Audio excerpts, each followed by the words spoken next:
రంగారెడ్డి జిల్లాలోని మహేశ్వరం మండలాన్ని 33 గ్రామాలతో కలిపి ఫ్యూచర్ సిటీలో కలపాలని మహేశ్వరం మండల అఖిలపక్ష నాయకులు డిమాండ్ చేశారు. అమీర్పేట ఓ ఫంక్షన్ హాల్లో సన్నాహక సభ ఏర్పాటు చేశారు. ఈ సందర్భంగా రోజురోజుకు మహేశ్వరం మండలం ఉనికి కోల్పోతుందని నాయకులు ఆవేదన వ్యక్తపరిచారు. 4 సిటీలో కలిపితే మహేశ్వరం మండలం అభివృద్ధి జరుగుతుందని అభిప్రాయపడ్డారు.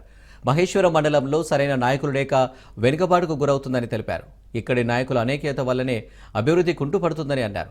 నియోజకవర్గం ఏర్పడి దాదాపు 15 మహేశ్వర మండలంలో ఉన్న 33 గ్రామాలు ఫ్యూచర్ సిటీలో కలపాలని జేఏసీ ఆధ్వర్యంలో డిమాండ్ చేశారు. లేదంటే శ్రీశైలం హైవేపై బైఠాయించి నిరసనలు, రాస్తారోకలు, రోడ్డు దిగ్బంధం చేస్తామని హెచ్చరించారు.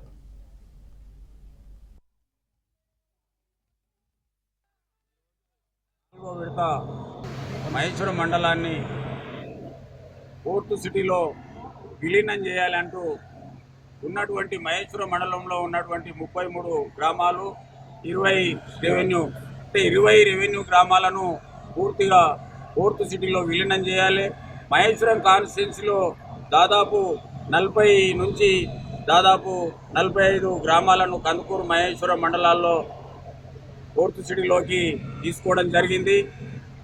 పోర్టు సిటీలో తీసుకున్నటువంటి ఆ గ్రామాలతో పాటు మిగతా మహేశ్వరం మండలంలోని గ్రామాలను కూడా విలీనం చేయాలని మహేశ్వరం మండలంలోని జేఏసీ అన్ని రాజకీయ పక్షాలకు చెందినటువంటి బీఆర్ఎస్, బీజేపీ, కాంగ్రెస్, ఈ సిపిఐ, సిపిఎం, వామపక్షాలతో పాటు బీఎస్పీ అన్ని రాజకీయ పక్షాలతో పాటు వామపక్షాలు